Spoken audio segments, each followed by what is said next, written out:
Well, good evening. What a blessing to be at Stewarts Creek tonight, and we're grateful for your presence. I know you've come from the local area, some visiting from local churches. My name's Rob Whitaker. I'm the director of the Heart School of Evangelism. And we got a good crowd tonight. Grateful for your presence. Everyone should have in their hand an Evangelism Simplified guidebook. If you do not have that, raise your hand. One of the elders will give you one. Look, he's at the rear of the auditorium. Make sure you need this. We're going to use this throughout this seminar. So this is your personal copy. If you can read, you need it. And so you just raise your hand. I think we've done a pretty good job getting those distributed. Now, the School of Evangelism is here to provide a congregational model for growth. The membership is the engine of evangelism. The pulpit is not. The pulpit is important, but you cannot grow without the membership. So we've learned that if you can train the membership, the church will grow. We have come to train the membership. You are the membership. So in order for that to happen, we're going to have to provide you tools, techniques, training. That's what we're here to do. So my family travels the country. We go to about 45 churches a year. We spend about 200 nights a year in a hotel room. We go literally from east to west. We just came back from Maryland. We were in Abingdon, Virginia. Now we're here in Smyrna, Tennessee. It's good to be home. My wife grew up in Cottontown, Tennessee, just north of Nashville. And I preached in Hillsborough, Tennessee, just down the road, just off I-24, Manchester. So we love Tennessee. My wife grew up in a little farm. I grew up on a ranch. That's what we call them in Texas. So we love rural America. We love Tennessee. I love God's people, most importantly. And so tonight you're here to learn how to be a soul winner. So I need to give you materials. I need to send things to you. I'm going to do that with email. Look look at your screen. You have a QR code. If you know how to use a QR code, now's the time. Take your smartphone, put the camera on it. A little yellow tab will come up. Select the tab, and that will allow you to put your email address and name. Now, if you're trying to take a picture of that QR code, you don't know how to use QR codes, which means that we're going to use something called the clipboard. Since the days of Adam and Eve, that is 6,000 years ago, we've been using clipboards. They work very well. And so if you want to use a clipboard, these two men are going to pass that clipboard around. And if you can do that now, we just need your name and email because we're going to send you evangelism material. We're going to send things right to your inbox, and we're going to teach you how to be a soul winner. I'm going to give you a video once a week, 5 minutes. I'm going to give you a training sheet. And we're just going to make sure that you have access to the evangelistic training material. And we do that using that something called Reaching the Lost. Now, on that screen behind me, there is a YouTube symbol. That means if you have a smartphone, now is a good time to open your YouTube app and to subscribe to the Heart School of Evangelism channel. And this channel will give you access to over 160 videos, all 1 minute to 5 minute, training you how to be a soul winner. Those videos are very important. And you'll want to make sure you take advantage of those. They're all free. They're for you. And we want you to subscribe. If you do not subscribe to that video or that channel, you won't have access. So make sure you do that now. Just type in House to House, Heart to Heart, School of Evangelism in that little search box. And you'll see us come up and hit subscribe. And that will give you access to all of our videos. Now that introductory material has been covered, let's get started. My first lesson tonight is titled, Let's Get Motivated. So what's the biggest problem we have in the church for growth? What is the biggest challenge that we face as a church for growth? It may not be what you think. You may look at our country and talk about, the wickedness of this nation. You may talk about materialism. You may talk about, the dangers of wealth and the dangers that perhaps are opposed to us as being preoccupied and busy, distracted. But really the greatest obstacle we have to church growth sits in our pews. It's a membership. Brother, because if our members are not engaged, we don't grow. So in order for us to be successful, the first challenge we have to overcome is Mount Unbelief. It's a great mountain. And I need you to travel with me this evening. We're going to traverse Mount Unbelief. So I'm here to help you understand and see that you can do this. So let's get motivated. And the Bible says in Proverbs 11:30, the fruit of the righteous is the tree of life, and he that winneth souls is wise. There's not a wiser course of action that you can take than to focus your local church on soul winning. It's because God says so. This is God's wisdom. You want to grow? Focus your church on growth. Let me show you why. In the year 2000, we had 13,155 churches of Christ. In 2009, we had 12,629 churches of Christ. In 2015, 12,300 churches of Christ. 2018, 11,965 churches of Christ. 2021, 11,905 churches of Christ. Does anybody see a pattern? We're losing churches of Christ. Every year, we're losing churches of Christ. They're shutting their doors. We're heading in the wrong direction. In fact, I would submit to you that if you were a football coach and you had a record like the Church of Christ has, we would fire you. We wouldn't let you keep your job. In fact, the University of Tennessee has done a very good job firing their coaches. Until Josh Heupel came along, we just kept firing until we got a winning coach. And so we don't tolerate that in the football game. And we should not tolerate it in the church. Let's keep going. In the year 2000, what does that equate to? We had 1,265,000 church members. 2009, 1,224,000 church members. 2015, 1,180,000 church members. 2018, 1,128,000 church members. 2021, 1,112,000 church members. Brethren, we are hemorrhaging church members. We're losing them at an alarming rate. Every year, we're watching the Church of Christ disintegrate. We're watching hemorrhaging church members every single year. In fact, may I submit, if your financial advisor had this rate of return, you'd fire them. You wouldn't tolerate it if it was your 401k. But as members of the church, we sit in the pew, we go through this every year, and now it's become cultural. It's just how it is, preacher. You can't stop it. We can't grow in America. Send them to India. We'll grow in India. Send them to Honduras. We're growing, preacher. You just can't grow in America. You would never tolerate that at Edward Jones. If Nissan retirement plan gave you that return, the employees would say something. We have become complacent, and we have accepted this as the norm. Unacceptable. So what does it look like historically? Let's go back. Has it always been this way in the church? Let's go back to 1906. In 1906, we had about 159,000 church members. And that's a population of this country of about 85 million. So what that is a ratio of 1 to 535. Let me make that plain. So you're going to walk through the Cumberland Plateau area. You're going to walk through down to, the local area, and you're going to count 535 people. You're going to find one member of the Church of Christ. Not good. Think about it. You're going to go through 535 people, and you get one member of the Church of Christ. What happened to the church in the next 40 years? We cut that in half. It got down to 1 to 207 because we're growing and we're evangelizing. And so as we grew and as we taught, the church now begins to become a greater influence. So by 1946, we're now 1 to 207. Let's keep going. 1953, 7 years later, we cut that down a half again. Now it's down to 1 to 106. But it didn't stop. We go through the 1960s and 70s, we get it down to 1 to 84. Can you imagine walking through and every 84 people you come to is a member of the Church of Christ? Brother, no wonder God blessed America. Brother, this nation became the greatest nation on earth because the church was great. The Bible says righteousness exalts a nation, and sin is a reproach to any people. This nation became great because the church was great. Let me help you see that.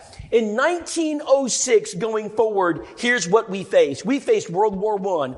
We faced the Spanish flu, far worse than COVID. We faced World War II, the Great Depression prior to that war. Then we faced the Korean War. We faced the Vietnam War. We faced civil rights movement. We faced the feminist movement. Every major upheaval this nation faced, we grew. Not anymore. Since that time, we have done nothing but loss. In fact, we have lost so many that this is a generous number, very generous. We're now about 1 to 295. The new numbers are about to come out, and I fear they're far worse. The Church of Christ is losing her influence. In fact, we're losing. We are losing this war for the Church of Christ in America. And the only way we turn this around is it's not going to be to train your preacher. I love Brother Vic. But I can tell you, it doesn't matter how hard he works. It doesn't matter how powerful his sermons are. He cannot do the work alone. The only way this church grows is through the membership. The members must be trained. The members must get involved. And if you think coming to worship on Sunday and checking off the Lord's Supper box, the contribution box, the preaching box, the prayer box, and the song leading box is what you need to do to grow the church, how's it working for you? It's not working. And brethren, that's why we're losing 18,541 members every single year. That's not how the church grew. When you saw the church grow, they're doing something. It's called evangelism. So the question is why? Why am I here? I was sitting in my office. I got my phone call. His name's Chris Coyle. He's a preacher at Somerville Church of Christ. It's going towards Freed Hardeman. And I picked up the phone. I said, hello, Willette Church of Christ. What? Rob speaking. He says, you the preacher? I said, yes, sir. He said, name Chris Coyle. I said, Chris, nice to meet you. He said, Rob. He said, I got a new member here. Her name is Scarlett Birdwell Mitchell. I said, okay. Her husband's William. He's air traffic control, Memphis Center. Just moved in. Rob, he converted his wife. Before they got married, he taught her the gospel. I said, it's great. He said, Rob, but she's been talking to her parents. Her parents live in Macon County, Tennessee. Not too far from Willette, Red Boiling Springs. He said, Rob, she wants someone to teach her parents. I said, great. I said, I'm your man. I said, I love evangelism. He said, all right. I said, Chris, you can count on me. I'll be there. Chris, what day is the study scheduled for? He said, well, we haven't scheduled a day yet. I said, no problem. I said, morning, noon, or night. I'll be there, Chris. It doesn't matter. I'm dedicated. I said, Chris, tell me more about this family. So I'm writing down the name Jackie and Sheila Birdwell. It's her parents. And I got it written down. I'm all right. I said, oh, by the way, Chris, before you go, when did they request this study? He said, well, they haven't yet. I said, well, wait a minute, Chris, I'm confused. You want me to go do a Bible study with two people who've not requested a Bible study? He said, yep, that's exactly what I want you to do. I said, Chris, how do you suppose I do that? He said, I don't know, but that's your problem now. Good luck, preacher.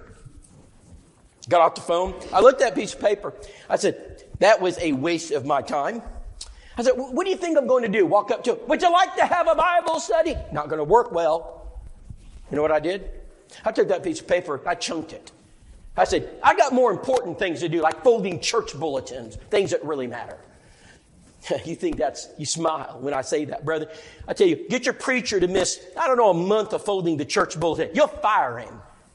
You know, he can go 6 months and never have one Bible study and he'll keep his job. It's not funny anymore, is it? Because we have misplaced our priorities completely in our churches. So I got up and I got in my truck. I'm going home. And I couldn't leave because I have a conscience.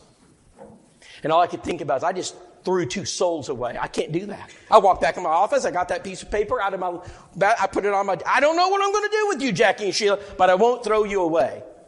All right. So I went home, went through my Sunday routine, Bible class, sermon, nursing home, sermon, got in bed, went to sleep, got up, came back to the office Monday morning, walked in the office, sat down in my chair, looked at my desk. Guess what? They were staring at me, Jackie and Sheila Birdwell. I didn't know what to do. They hauled me out. You know, I was at the peak of my preaching. I was being invited to speak at Spiritual Sword, Memphis School of Preaching lectures. I was being invited to go all over the country and speak. I was doing gospel meetings. I had degrees all over my wall, from the Christian universities. And man, I had my kids there. And I thought I was going to, go ahead and just buy my gravestone right there. Life couldn't have gotten better.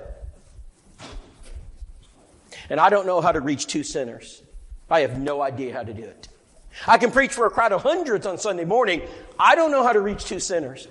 And I sat there and I said, man, I was ashamed.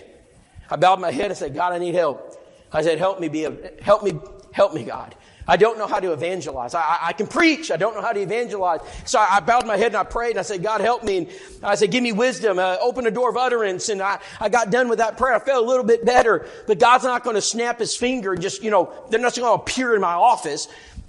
And so what I decided to do at that very hour is I'm going to learn how to be a soul winner. So I opened my Bible and through a period of time, I'm going to do a study on Jesus, the greatest soul winner who ever lived. There's never been a better one than Jesus. Whatever he did, I want to do it. The problem is I didn't know what he did. Now, I knew him as the head of the church, and I could defend the church. I knew him as the creator of the world, and I can defend him as the creator. I knew him as the king of the kingdom. I can defend him as the king of the kingdom. I did not know him as the evangelist. And I began to do this study, and I started to learn things about Jesus that I did not know. I learned things about myself. It scared me because I was not who Jesus was. The things that I did that I thought were winning people to Christ, he didn't do those things. And the things that he did that made him the greatest evangelist who's ever lived, I didn't do those things either. One day, Jonathan Smith walks into my office. He graduates from the University of Tennessee, Knoxville. Go Vols. As he walked in, I can say it, I'm in Tennessee now. And so he walked into my office and he said, he looked at me and he said, "Hey, Rob, back from school, graduated, got a job in Smith County, school team. Great. Met a young lady in Carnes Church of Christ where Steve Higginbotham's at. Hey, name's Elizabeth, going to marry her." I said, "Great." And we're talking. He said, "Rob, got to go visit my best friend." I said, "Who is it?" He said, "Evan Birdwell." Wait a minute, Evan Birdwell. I said, "Jonathan, he related to Jackie and Shay." "Yeah, that's my second set of parents. Rob grew up there." I said, "Jonathan, this is wonderful." God's answered my prayer. "Take me with you." He said, "Take you? Why would you want to go visit?" I said, "I'll explain on the way." He got a little blue car. I jumped in that little blue car of his, and we're going down the road. And he says, "Rob, what are we doing?" I said, "Jonathan, when we get to this house," I said, "you have two things. You have one thing you got to do." He said, "What is it?" I said, "Get me in the house." He said, "It won't be a problem." I said, "By the way, don't tell him I'm your preacher." He said, "I won't tell him you're the preacher. Who are you?" I said, "A friend." He said, "Okay." And so he knocks on the door, right? We get there, he knocks on the door. She goes, "Jonathan," wrapped him up. "Jonathan, oh, so you're home from college. Jackie, Jonathan's home from..." Jackie comes to the door, we're hugging, And she looks over his shoulder and she said, "Jonathan, who's that?" And he says, "Jonathan, oh, that's just a friend of mine, Rob Whitaker." Well, any friend of Jonathan's a friend of mine. Like any good Southern woman, she had sweet tea and chocolate chip cookies. Wait, come on in. We sat around we just ate, we're just talking. And making small talk and, finding out a little bit more about Jonathan, what he'd been doing. And finally, about 20 minutes later, we came to the awkward moment. You know what that is? No one talks. We just stare at each other. We don't know what to say. "Jonathan, who'd you say this man was again?" I said, "Man, my name is Rob Whitaker, and I'm the preacher of the Willett Church of..." "Preacher for the..." Jackie, "the preacher for the Willett Church of Christ is in this house." I said, "Yes, ma'am." I said, "Ma'am," I think you have questions for me." She said, "I sure do." And she let them rip. It's like she rehearsed them, one question after another, rolled them off her tongue. And I'm just listening. Let me tell you what the old Rob would have done. The old Rob. I would have taken every question and I'd answered every question she had, and I would have called that a Bible study, and I would have been wrong.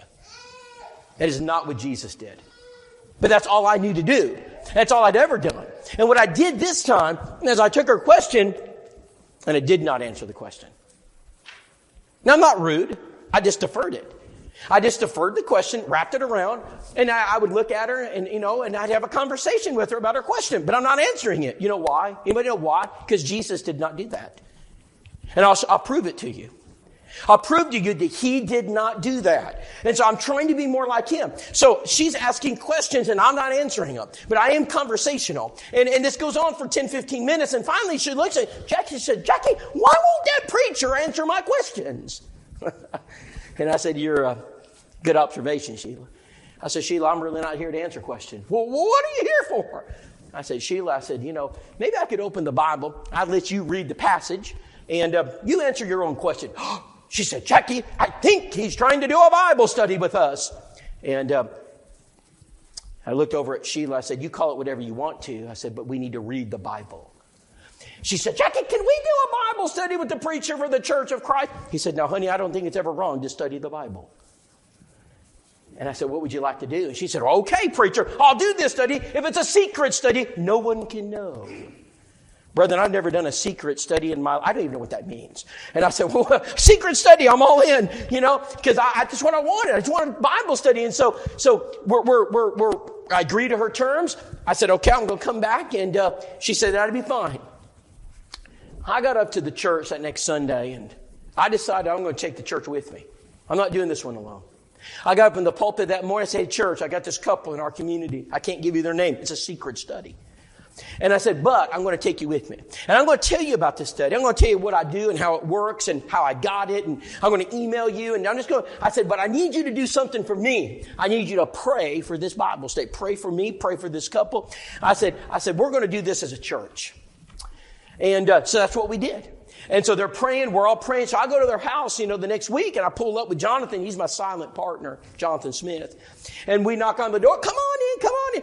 And we sat down around the kitchen table. And, I just so happened to have, let me see, these little booklets are called Back to the Bible. And I said, Sheila, would it be okay if I use these little booklets? I said, it's just an organized approach. Well, that'd be fine, preacher. I said, well, if you'll open your Bible to John chapter 8, verse 32, we'll go ahead and get started. So she opened her Bible, and sure enough, I said, Sheila, if you'll read. Now, she said, preacher, I'm saved. I said, I'm not here to judge your salvation, Sheila.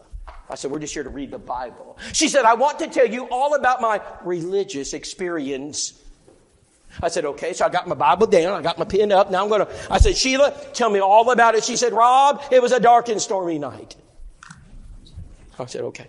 I wrote this down, dark and stormy. She said, I was driving along the road, Rob, and all of a sudden the lightning was flashing, the thunder was roaring, the rain was falling.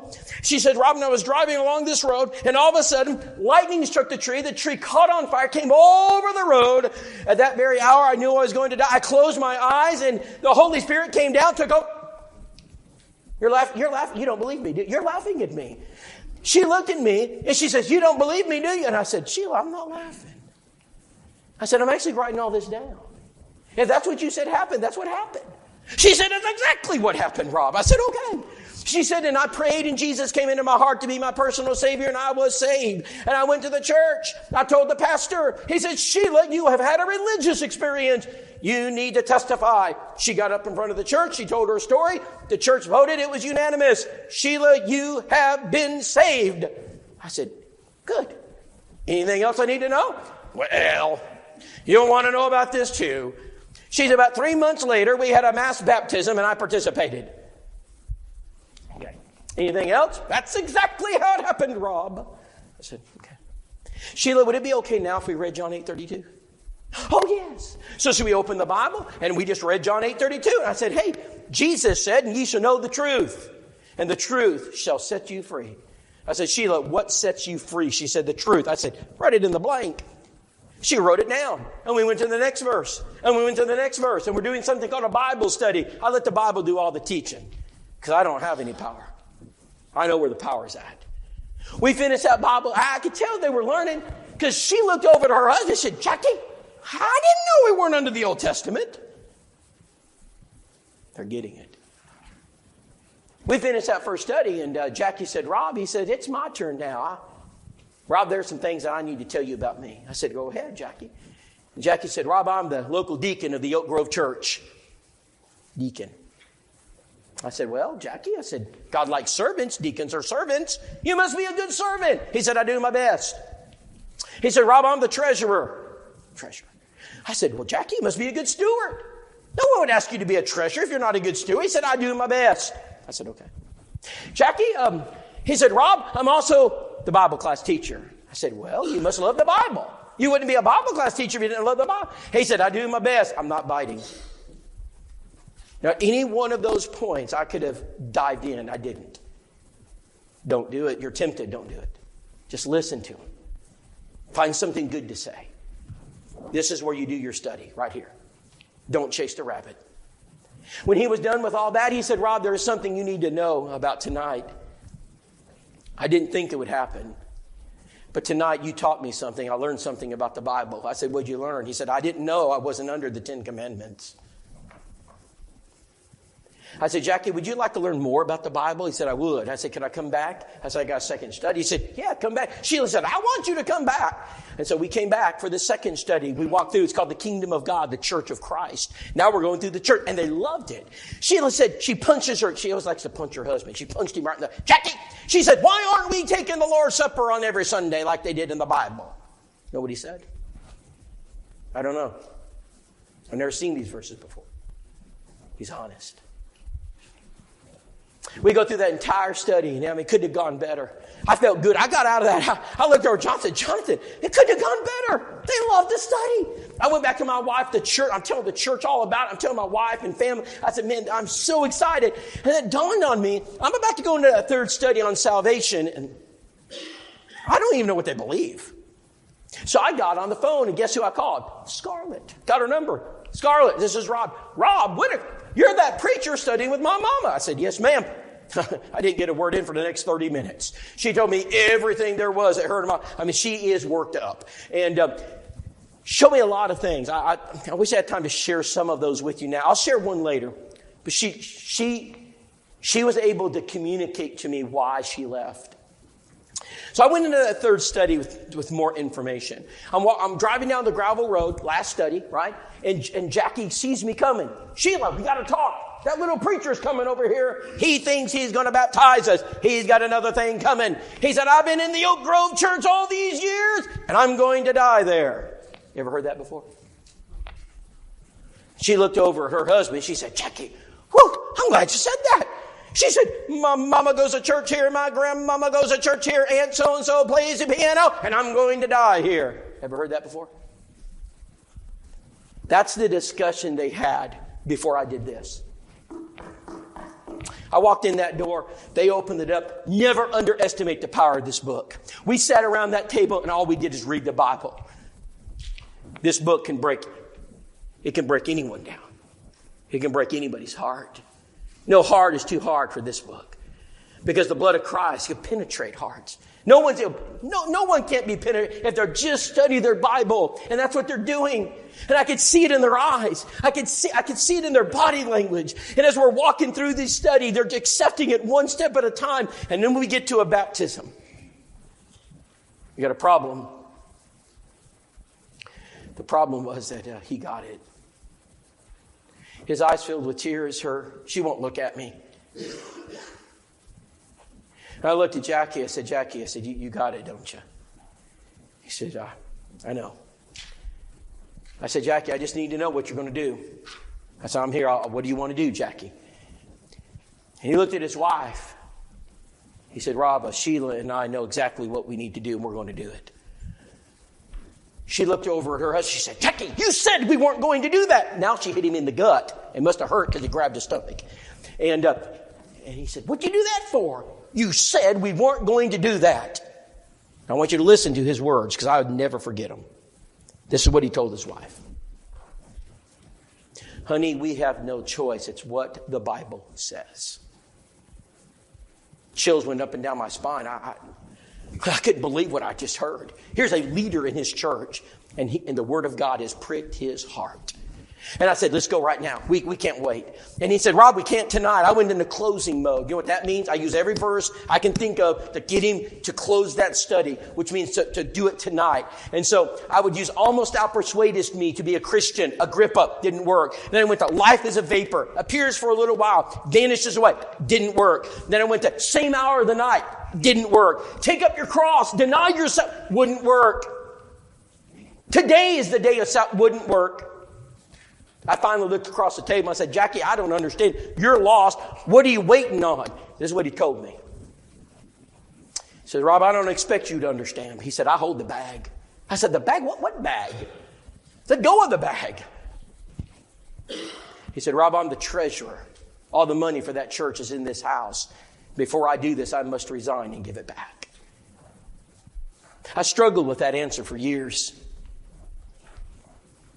As a preacher, I missed something very important. Becoming a Christian is just not baptism. It's called repentance. And what he told me that night, and I didn't hear him, is I must repent. Which means I got to give it back. It's not mine. And he looked at me before I walked out of that house that night and said, Rob, he says, I'm going to do it. He said, you come back to my house every day until I do it. Don't worry, I did. Every day I came back. I'd knock on the door. Come on in, Rob. Now my wife was with me, Nicole, and we're sitting on that front porch, swinging my son and daughter picking strawberries. Every time we went, we had more strawberries than I knew what to do with. Jackie, is today the day? Not today, Rob, but it's coming. I was standing in the back of the auditorium, it's a fan-shaped auditorium, and I'm just standing there talking to Sister Jill. She's one of the deacons' wives, and Jill looked up, Rob, look who just walked through the doors. Rob, do you know who that is? I said, I do. Rob, that is Jackie and Sheila Birdwell in this church. I said, I know. She said, Rob, you know that secret study you've been doing? I said, yes. Is that the couple you've been... No, she said, that's not possible. Not Jackie and Sheila. Rob, is that the couple you've been studying with? I said, it is. I can't believe it. Were her words. Brother, you want to know why we're not growing? You want to know why our churches are not? Because we don't believe. We will not climb that mountain. No, we believe in India. Don't worry. We'll send thousands of dollars to India at the blinking of an eye. We'll send teams we'll go all over the world while the people in our backyard are lost. Because you can't reach them, preacher. You just can't convert them in America. That night, Jackie and Sheila Birdwell walked forward. There wasn't a dry eye in the church. I watched something that I didn't think was possible. They were baptized for the remission of their sins in this country.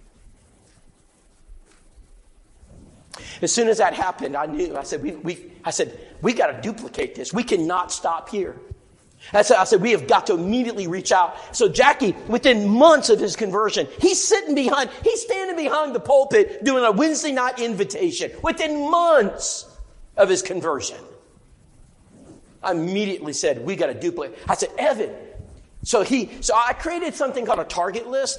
It was personal at the time. I didn't share it, which means I'm going to write down the people I'm going to convert.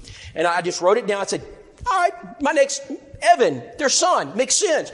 I've met Evan. He's in the house. He works for Dell Computer in Nashville. And I said, we're going to convert Evan. So I went to Jackie and Sheila. I said, Jackie, I said, I think we should do a Bible study with Evan. And Jackie said, now, Rob, it won't work with Evan. I said, what do you mean it won't work? I said, Jackie needs a Bible study. Now, Rob, Evan, a little different. Jackie, we're all different people. He just needs a Bible study. Rob, won't work. Evan, a little backward.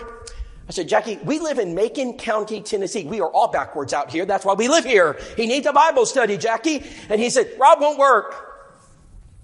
I'm very persistent. I don't give up. Sheila overhears she comes over to her husband. She said, Jackie, you know our son needs a Bible study. So, Rob, get in there and do a Bible study with my son. I chose to listen to Sheila. So I went to do the Bible study. And I got over to the son, Evan. I said, Evan, hey, man, we've been doing these studies. And I said, what do you think about you and I sitting down? Don't want to talk about it. That was his answer. Kind of shut the door. I didn't know what to say. When I put you on my target list, I'm relentless. I never give up. He has a target on his back. Till the day I die, I will try to reach Evan Birdwell. And I did. Every time I saw him, I'm thinking, what can I do? What can I do? So we're in the house doing new convert studies with Jackie and Sheila. Nicole and I are. And I'm telling an airplane story. And I'm a pilot, so I fly, and I love to use illustrations. And Evan is glued into me. I could tell he's glued into this one. I said, Evan, do you like airplanes? Love them. I said, you ever been up in one? Never. Would you like to go? Yes. I said, tomorrow. Let's go out to the airport, Lafayette. I said, we'll take the plane up and I'll give you a ride. You give me a ride? I said, why not? He said, wow. I said, meet me out there about 9 o'clock. I'll pre-flight it. We'll be ready to go. So we got out there and I taxied her off to the runway, took her off. I climbed up to about 5,000 feet. Brethren, you can baptize anybody at 5,000 feet. You just roll it over. Very susceptible at that time. No, it's not, brother, that's not what I do. And so no, I said, we just flew around, right? We're having a great time. Just things are going well. I landed the plane. We're taxiing back to the hangar. Hey, Evan. I said, today's your day. He said, really? I said, yeah, I'm going to take you out to eat my treat. Really? Now, brethren, don't get excited, Brother Vic. There's only a Subway there. It's 2 for $4. It's the preacher special. Very easy. We went to the Subway. I got him sitting right across, eye level. I got him right where I want him. Hey, Evan, have a good day? Best day of my life. He said, can I talk to you about Jesus? You know what he said? Don't want to talk about Jesus. Wow. Now, Brendan, he got me on that one. I could not believe he told me that. I said, wow. He said, but Rob, do you know what? When I'm ready to talk about Jesus, you'll be the first person who knows about it. Great. I said, that's good. Went from bad to good in a matter of seconds. I got home. My wife said, how'd it go? I said, he said, I'll be the first person he talks to Jesus about. We're closer. I don't know how close, but we're closer. I went out to Bible camp. Now, there's something in Tennessee. You know, I go to other places. I don't think they understand this. But in Tennessee, if you go to a Bible camp, there's one thing that you can count on. Everybody know what it is at Bible camp? You will have no cell service. Nope, it will not work. And so I'm out there at Bible camp. Y'all know what I'm talking about. So I'm waiting, right? And brethren, I kid you not, I am sitting there, and all of a sudden, my phone found a signal somewhere, and it rang. Hello? Rob, this is Amy. No idea who this is. Yes, Amy. Rob, I think I'm going to hell. Can you do a Bible study with me? Yeah, hell, yeah. Yes, hell, yeah. Amy, I have no idea who this is. I said, Amy, why are you going to hell? Well, Scarlett, Evan's sister, gave me this book called Muscle and a Shovel. Raise your hand if you've heard about it. He said, Rob, I read the book. I'm going to hell. I need a Bible study. This is Evan. This is Amy. This is Evan's girlfriend. Yes, Amy. Yes, Bible study. As soon as we get home, she said, thank you, Rob. I said, Nicole and I will sit down. We'll do the study. I'm excited now, you know. She said, Rob, I just have one condition for this study. I said, name it. She said, well, got to do the study with Evan too. I said, Amy, are you aware that Evan doesn't want to do a Bible study? She says, I know. That's your problem now. I said, okay.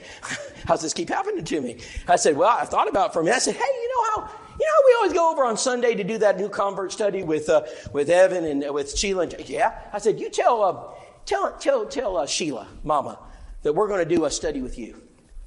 And if she'll fix Evan's favorite food, he'll stay and we'll do a study with both of you. She said, I like the plan, Rob. I said, good. So Sheila makes his favorite meal, spaghetti. And we had chocolate chip cookies, which are my favorite, homemade. And so she has them all ready. We're eating. Evan's there. Amy's there. Jackie's there. Sheila's there. And as soon as we were done, I just so happened to have, let me see if I have them here. Let me see if I still have them. Yeah, these little booklets are called have you heard of them? Back to the Bible. And I said, Evan, I looked at Amy. I said, Amy, would you like to get started? She said, well, sure. I love to do it. I said, good, Amy. I said, let's open our Bibles. Now, Evan is going to stay, right? No. He looks at those Bibles. He looks at the booklets. He says, not me. He gets up off the table. He walks outside the back of the house, gets in his Mustang, and he takes off. Amy, she falls apart. Literally fell apart in Nicole's arms. She's crying. Nicole's comforting her. Amy, it's okay. I don't understand why my boyfriend doesn't love the Lord. And Sheila is the mother. She's in the kitchen. I can't believe my son was so disrespectful to the preacher. She's upset.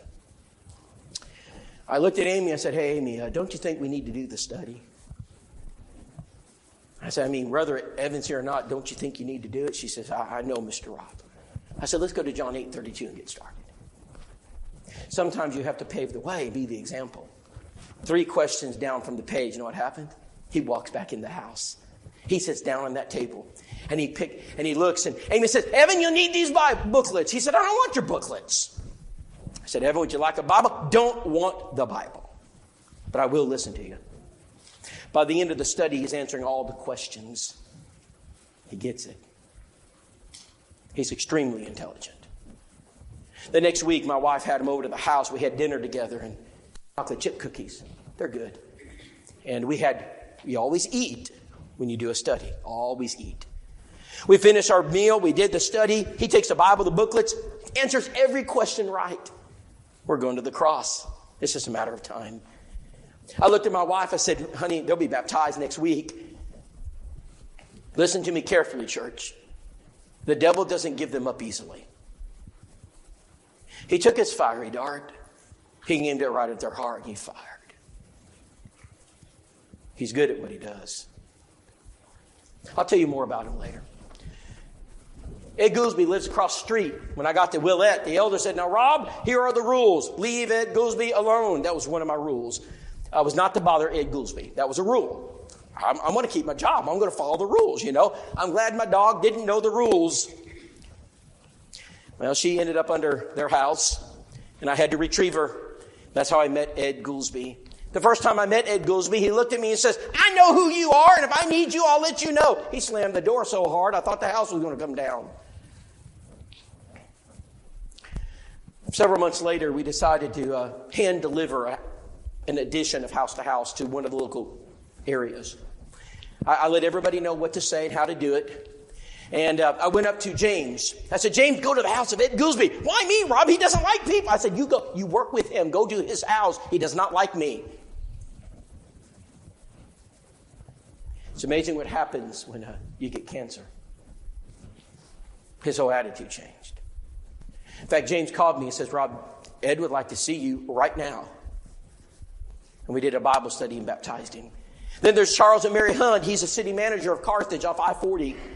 And I remember those ladies walking up that hill, and they in fact, they didn't want to walk up the hill because there were ferocious dogs barking at them. Charles peeps out the window. He says, Mary, the Jehovah's Witnesses are back. I'm ready for them this time, Mary. They won't get past me this time. When they opened the door, Betty and Mary had a copy of House to House, Heart to Heart in their hand.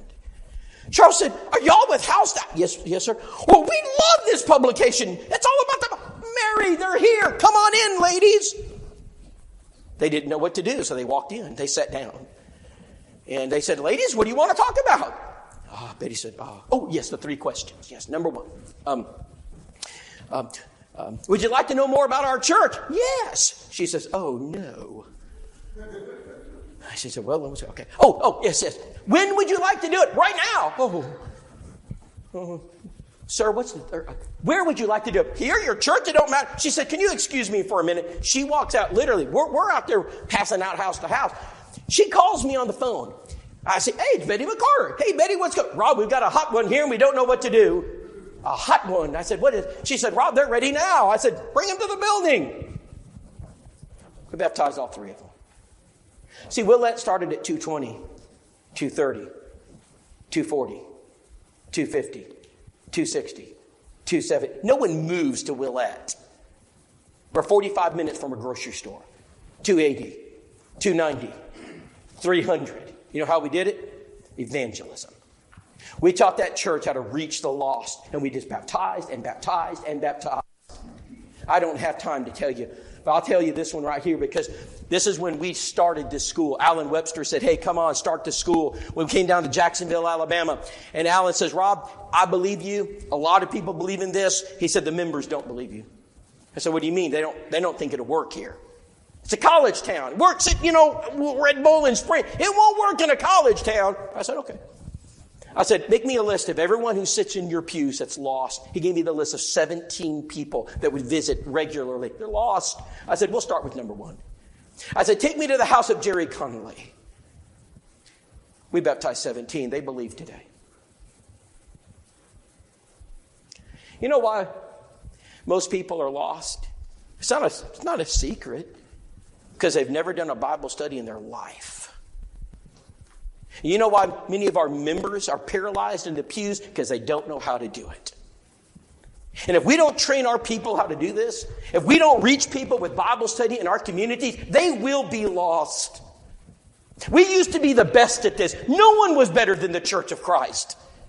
We would carry around those film strip projectors called Jewel Miller. How many of you were baptized with Jewel Miller film strip Bible study? There's one right there. There's another one right there. And they're older now. We're losing that generation. And we would drive along and we would show those film strips house after house. And we baptized house after house. The Church of Christ was the fastest religious growing body in America. And now most people don't know the difference between a Mennonite and a member of the Church of Christ. It's just a matter of time. You won't be here. It's just a matter of time. Let me tell you a turning point in my life. I was your age. My mom and dad, I grew up in a ranch in Bulverde, Texas. And I was just north of San Antonio.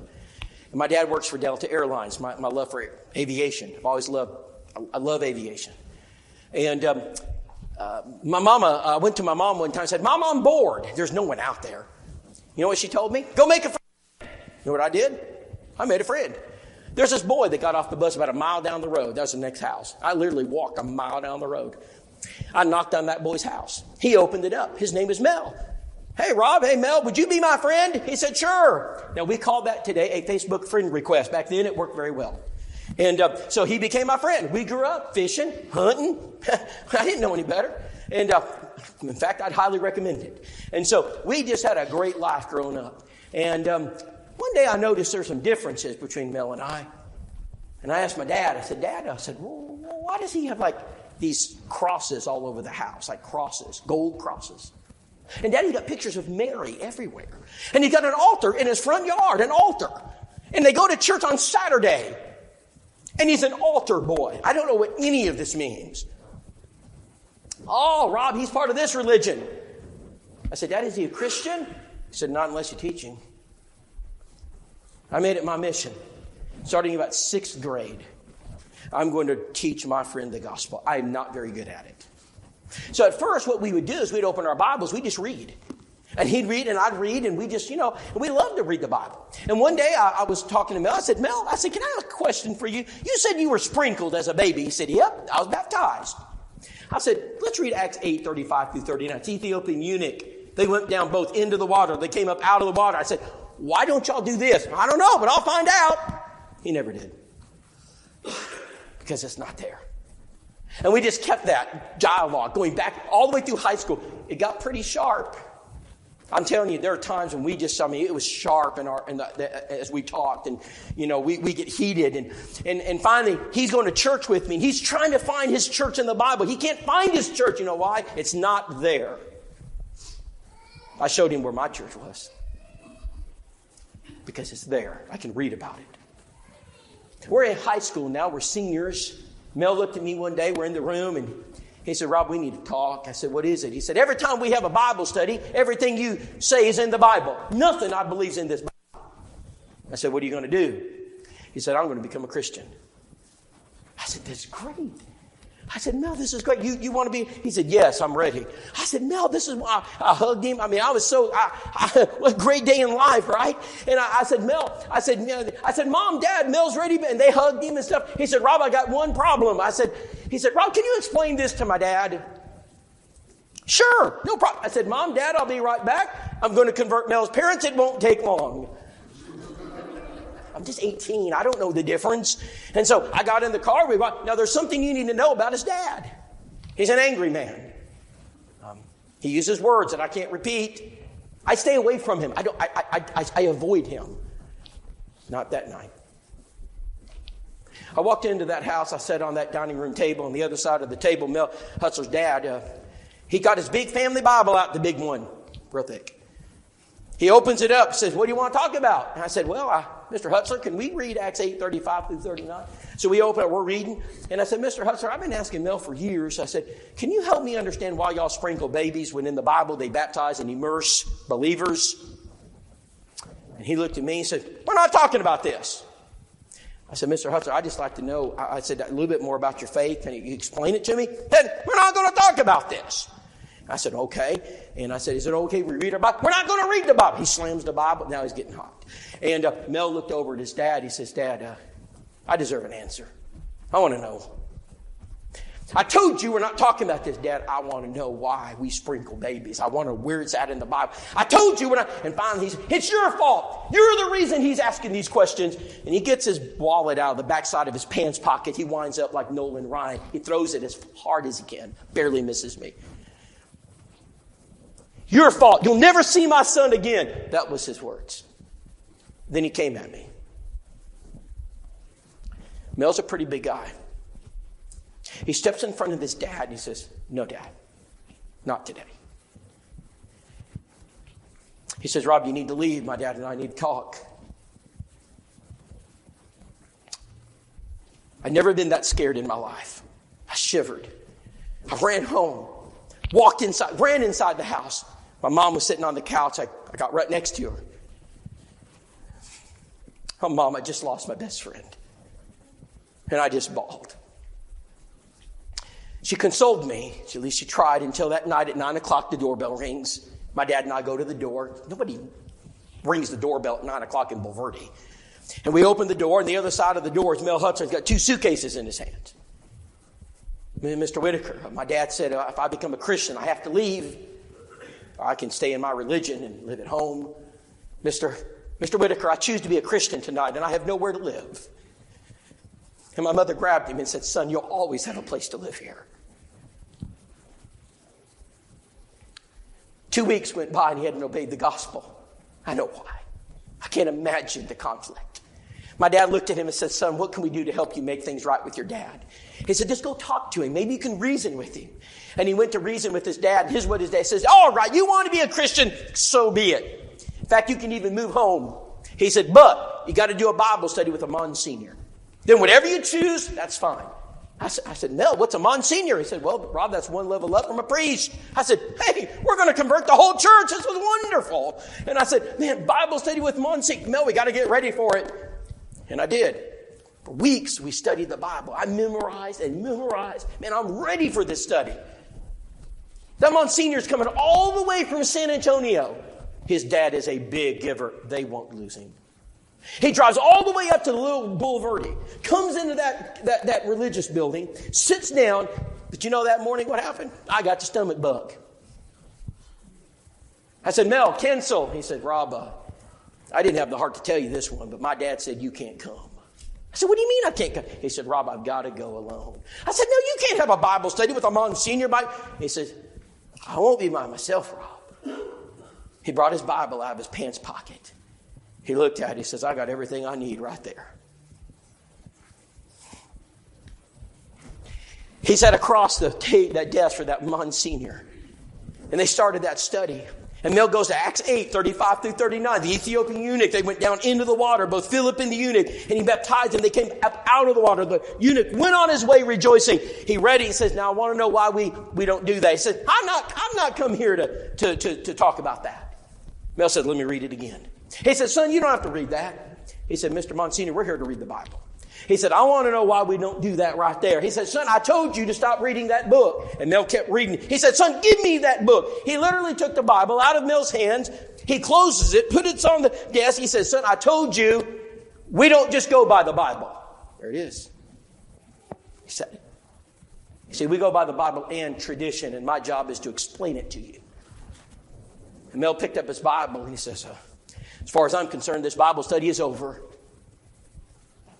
The next Sunday at the Northern Oaks Church of Christ in San Antonio, Texas, Mel Hutzler walked forward. There wasn't a dry eye in that church, because we watched a young man love his heavenly Father more than his earthly father, and he was baptized. Today, that picture was taken. We're going to the Southwest School of Bible Study together to be preachers. They hired him to be their preacher about 15 years ago. Almost 20. Today he serves as one of their elders. I realize tonight that we have some who may be skeptical. You think, well, maybe it works in Rivergate, because it does. Just go ask Doug Tooley what it's done to the Rivergate Church of Christ. They're growing. Maybe it works at Chapel Hill. Go ask Chapel Hill if it works, as they're growing too. But it won't work in Smyrna, Rob. Go ask Blackman if it works. They just had 3 baptisms. No, there are some of you in the audience who are skeptical. It's okay, because we're going to climb Mount Unbelief together, and here's how I'm going to do it. I'm just going to let you listen to Jesus. Jesus said, I say unto you, lift up your eyes. Look on the fields, for they're wide unto harvest. And brethren, they're wide unto harvest in Tanzania. And we're sending our missionaries to Tanzania because they're wide unto harvest. They're wide unto harvest in India. And we're sending our missionaries to India because souls are being saved. They're wide unto harvest in Scotland. In fact, last year, that church, after enrolling our school, had 13 baptisms. They hadn't had that many in 5 years. They're wide unto harvest in Guam. In 1 year, they had more baptisms than they had in 5 years. They're wide unto harvest all over the world. But you know where else they're wide unto harvest? In Smyrna, Tennessee.